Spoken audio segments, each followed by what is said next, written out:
নমস্কার বন্ধুরা, কেসি কিচেনে সবাইকে স্বাগত। আজ আমি নিয়ে এসেছি লাউয়ের একটা রেসিপি। এইরকম লাউয়ের রেসিপি কিন্তু ভাত, রুটি বা পরোটা সব জিনিসের সাথে খেতে ভীষণভাবে ভালো লাগে।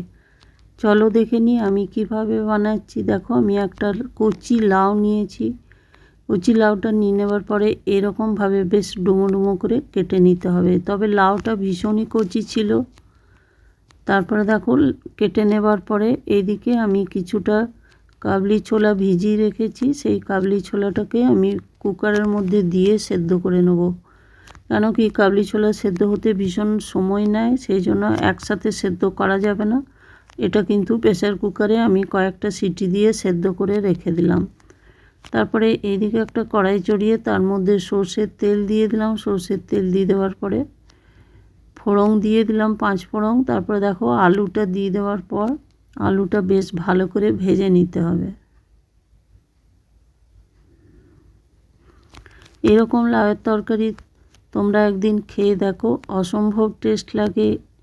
তারপরে দেখো, এর মধ্যে আমি পরিমাণ মতো নুন আর হলুদ দিয়ে দিলাম, আর 1 চামচের মতো ছোটো চামচের জিরে গুঁড়ো দিয়ে দিলাম। লাউয়ের তরকারিতে খুব বেশি মশলা দেওয়ার দরকার পড়ে না, হালকা মশলা দিয়েই খেতে কিন্তু ভীষণভাবে ভালো লাগে।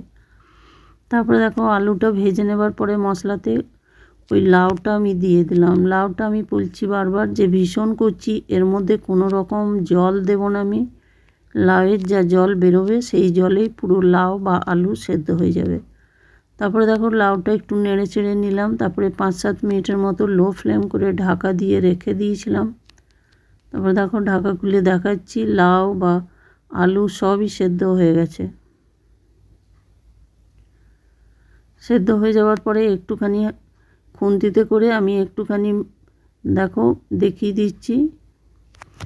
এবার উঠিয়ে একটা বাটির মধ্যে আমি ঢেলে নিলাম লাউয়ের তরকারিটা। তারপরে ওই কড়াইয়ের মধ্যে আরও 1 চামচের মতো সর্ষের তেল দিলাম, 2টো শুকনো লঙ্কা আর 1 চামচ আমি কালো জিরে ফোড়ন দিলাম। কালো জিরে ফোড়নটা দিয়ে দেওয়ার পরে বেশ ভালো করে ফোড়নটা ভেজে নেব।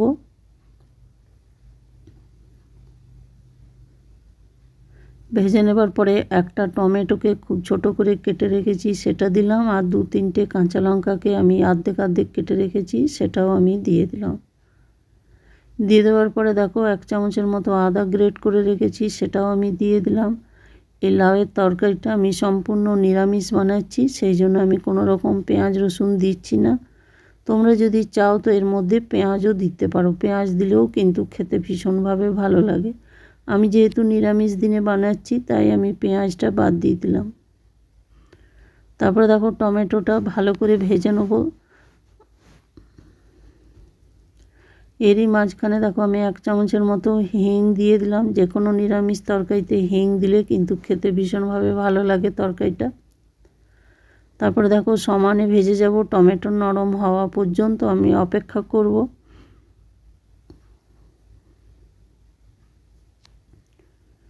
যে কোনো নিরামিষ দিনে এইভাবে তোমরাও বানিয়ে নিতে পারো আমার মতো। আর এইভাবে বানালে কিন্তু খেতে অসম্ভব ভালো লাগে। আর প্রায়ই আমরা ছোলার ডাল বা ছোলা দিয়ে বানাই, একদিন এইভাবে কাবলি ছোলা দিয়ে বানিয়ে দেখো, খেতে ভীষণ ভালো লাগবে। তারপরে দেখো, টমেটোটা ভাজা হয়ে যাওয়ার পর ওইদিকে যে কাবলি ছোলাটা আমি সেদ্ধ করে রেখেছি সেই ছোলাটা আমি দিয়ে দিলাম। এটা সম্পূর্ণ সেদ্ধ করে নিয়েছি, হাত দিয়ে চিপে দেখে নিতে হবে সেদ্ধ হয়েছে কি না। কেন কি এটা লাউয়ের তরকারিতে দিচ্ছি, সেই জন্য ভালো করে কিন্তু কাবলি ছোলাটাকে আগে সেদ্ধ করে নিতে হবে। ছোলাটা দিয়ে দেওয়ার পরে দেখো, বেশ খানিকক্ষণ এটাকেও কষিয়ে নিলাম টমেটোর সাথে। টমেটোর সাথে কাবলি ছোলাটা কষিয়ে নেবার পর ওইদিকে যে লাউটা আমি সেদ্ধ করে উঠিয়ে রেখেছি সেই লাউটা আমি এটার মধ্যে দিয়ে দিলাম। দিয়ে দেওয়ার পরে বেশ খানিকক্ষণ ধরে এটাকেও নেড়ে নেব।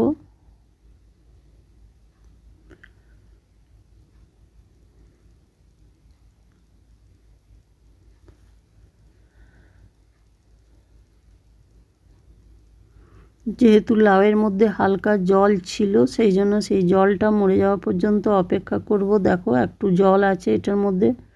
এটাকে ঢাকা দিয়ে আরও 2-3 মিনিটের মতো আমি রেখে দিলাম। তারপরে দেখো, ঢাকা খুলে দেখাচ্ছি, জলটা একদম শুকনো হয়ে গেছে বা শুকিয়ে গেছে। আমার রেসিপি যদি তোমাদের ভালো লেগে থাকে তো লাইক শেয়ার ও কমেন্ট অতি অবশ্যই করে দিও। আর নতুন বন্ধুদের সাবস্ক্রাইব করার অনুরোধ রইল। তারপরে দেখো আমি 1 চামচের মতো ভাজা মশলা দিয়ে দিলাম। এটা ভাজা মশলা, জিরে 1 চামচ, ধনে আর 1 চামচ মৌরি, এগুলোকে আমি রোস্ট করে গুঁড়ো করে রেখেছি। তার থেকেই আমি 1 চামচ এর মধ্যে দিয়ে দিলাম। তরকারির টেস্টটা ভীষণভাবে বেড়ে যায় ভাজা মশলা দিলে।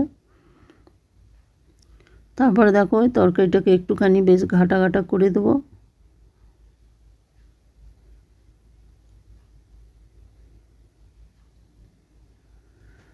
দেখো তরকারিটা আমার প্রায় হয়ে গেছে। হয়ে যাওয়ার পরে দেখো আমি গ্যাসটা বন্ধ করে দিলাম। গ্যাসটা বন্ধ করে দেওয়ার পরে একটা কাঁচা লঙ্কাকে আমি টুকরো করে ঢেকে দিয়ে দিলাম। তারপরে ঢাকা দিয়ে স্ট্যান্ডিং টাইমে আমি কিছুক্ষণ রেখে দিলাম। তারপরে দেখো ঢাকা খুলে আমি দেখাচ্ছি তরকারিটা কত সুন্দর হয়েছে আর খেতেও ভীষণ টেস্ট হয়েছিল। দেখো এরপর আমি একটা বাটির মধ্যে উঠিয়ে সার্ভ করে দিলাম। তোমরা এরকম নিরামিষ দিনে এইরকমভাবে যদি লাউয়ের তরকারি ভীষণ কম তেল মশলার মধ্যে এই তরকারি বানিয়ে নাও তো খেতে অসম্ভব ভালো লাগে। আর যে কোনো বাচ্চা বড় প্রত্যেকেই এইভাবে বানিয়ে দিলে কিন্তু খেয়ে নেবে লাউয়ের তরকারি। তারপরে তোমরা সকলে ভালো থেকো, সুস্থ থেকো, ফিরে